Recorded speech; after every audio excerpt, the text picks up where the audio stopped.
Americans remember generations of war dead today. The presidential candidates joined the observances, but the somber significance of the occasion put outright politicking on hold.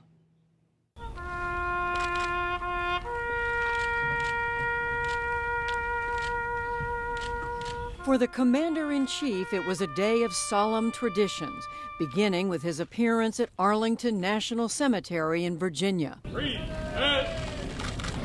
President Obama laid the wreath at the Tomb of the Unknowns, then evoked the sacrifice of the many thousands interred there. When a revolution needed to be waged and a union needed to be saved, they left their homes and took up arms for the sake of an idea. From the jungles of Vietnam to the mountains of Afghanistan, they stepped forward and answered the call. The president said sending troops to battle was the most wrenching decision he's had to make.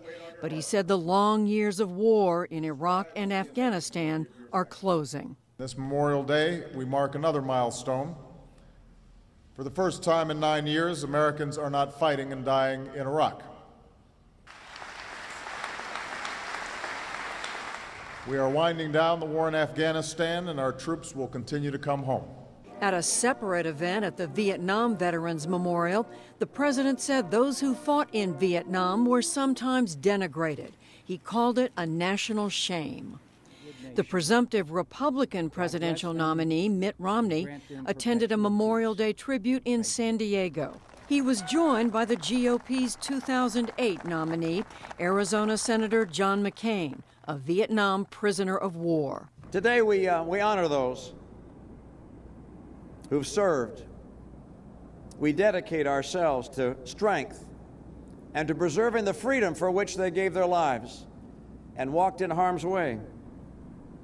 As the greatest generation sees its light slowly fading, our duty is to take up the torch they carried so gallantly, so bravely, with such great sacrifice. In this election year, both campaigns are paying especially close attention to those who've worn the uniform. A new Gallup poll released today found veterans favor Romney by a 58 to 34% margin.